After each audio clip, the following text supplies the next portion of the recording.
It's already started.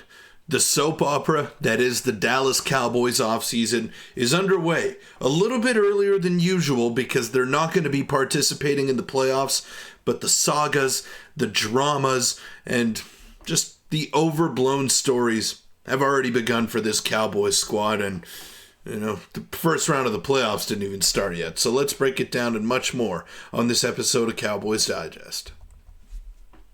Welcome in, everybody, to Cowboys Digest. I'm your host, Peter Vryonis, and today we're going to be breaking down some news coming out of the Dallas Cowboys camp. Of course, Jerry Jones right in the thick of it all. Mike McCarthy, who his contract is up, but was denied an interview with the Chicago Bears. Very interesting. We're going to break it all down on this episode of Cowboys Digest, but make sure to hit that subscribe button because a large percentage of you who are watching these videos are not subscribed to the channel. It means the world to me because we are close to my goal of 5,000 subscribers. Let's get straight into the video, though. Let's not waste any time. And this is exactly what I was talking about. The Dallas Cowboys denied permission to the Chicago Bears to interview their head coach, Mike McCarthy. Now, if no deal is reached by the 14th of January, which is Wednesday, then Mike McCarthy is free to sign with any team that he wants or go to any team that he wants to interview with or whatever it may be. So he doesn't have to come back to the Dallas Cowboys if he doesn't want to, but all signs are pointing towards the Dallas Cowboys keeping him, and Jerry Jones hugging him in the locker room, praising the job that he did with a shorthanded roster. Fine, whatever. I don't think Mike McCarthy is a bad head coach, but I don't think he is the right head coach to bring the Cowboys to where they need to be. Now, argue with me in the comments if you want to.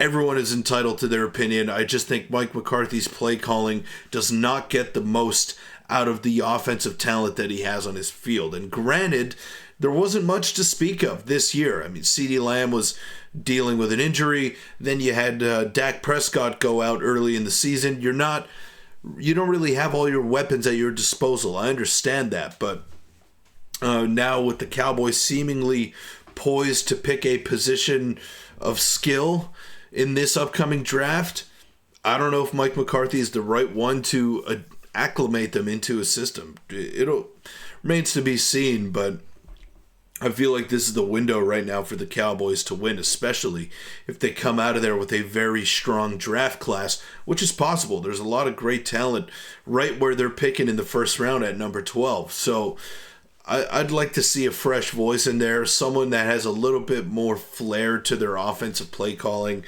And I just don't think Mike McCarthy is adapting. And he hasn't adapted in the 4 years that he's been with the Dallas Cowboys. So I don't think he's a bad head coach. Again, I just don't think he's the right guy for the job. And by waiting until the last minute to re-sign McCarthy, the message you send is, I'm looking for anything else, anybody else. Now, I'll counter Jason McCourty's point here that it's pretty clear to me that the Dallas Cowboys are keeping Mike McCarthy by not letting him interview with the Chicago Bears. Why else would they block him from that opportunity? It's Jerry Jones, egomaniac. We know all of that stuff.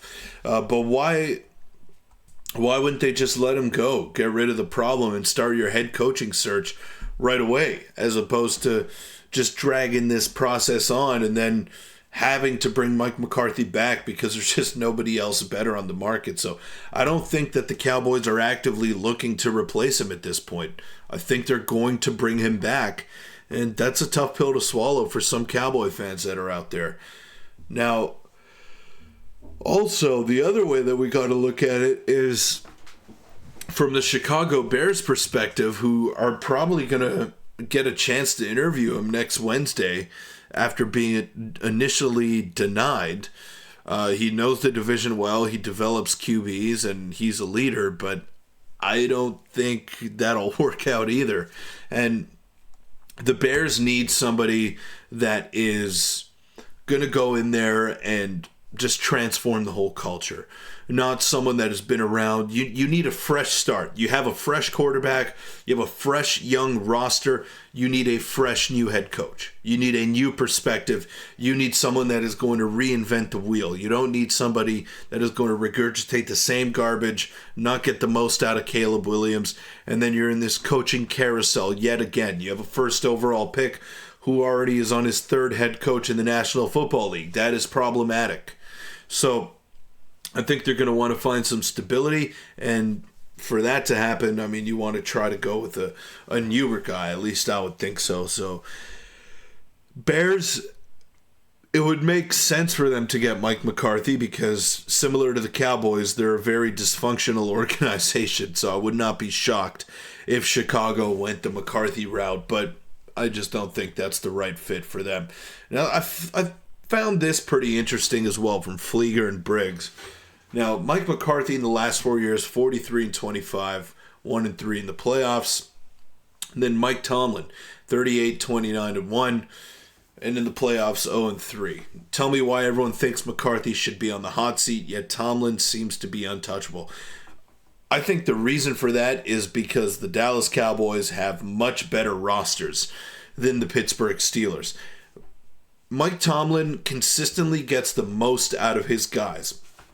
Now, does that result in anything? No, because they're not good enough. They've had Justin Fields play quarterback, Russell Wilson, Mitch Trubisky. They had Mason Rudolph for a little while there, Kenny Pickett. I mean, it's been laughable who they've been trotting out at quarterback year after year. And Mike Tomlin, despite injuries, despite lack of offensive talent, he is getting the most out of his team, and he is winning games, whether it's ugly, whether it's pretty. He's finding ways to win, and he rolls out of bed and gets his team 9 wins in a season. But that is what they're expected to do this year. That is the expectation level for the Pittsburgh Steelers. It's not to win a Super Bowl. They're not pumping their own tires. So he's not on the hot seat because he has a ring with that organization, and they haven't made the consequent moves to put themselves back into contention. The Dallas Cowboys, or at least Jerry Jones, seems to think that he has made those moves to make the Dallas Cowboys a Super Bowl contender. Therefore, he wants a coach that is going to win playoff games and rise above the expectations that he has set on his team. So that's when you get 12-win seasons and then you lose in the playoffs and then everybody is pissed off. It's because you're talking Super Bowl or bust before the season, and that's the way it should be, especially if you operate financially the way that the Cowboys do. But when they don't get it done, and they haven't gotten it done for 30 years, who's going to take the brunt of that blame? It's going to be the owner. It's going to be the GM, which is Jerry Jones. He's both of those guys, and it's also going to be the head coach. A little bit less of a spotlight in Pittsburgh, although there is a spotlight, definitely a spotlight, but the expectation is higher in Dallas because the rosters are better. But you wouldn't know that if you just look at the standings because Mike Tomlin gets the most out of his rosters, and Mike McCarthy, I don't think he necessarily does that. But that'll wrap it up. Let me know in the comments down below. Where do you want to see the Cowboys go with this coaching search, and who do you think is going to be the next head coach of the Dallas Cowboys? Let me know in the comments down below. I'll see you all tomorrow.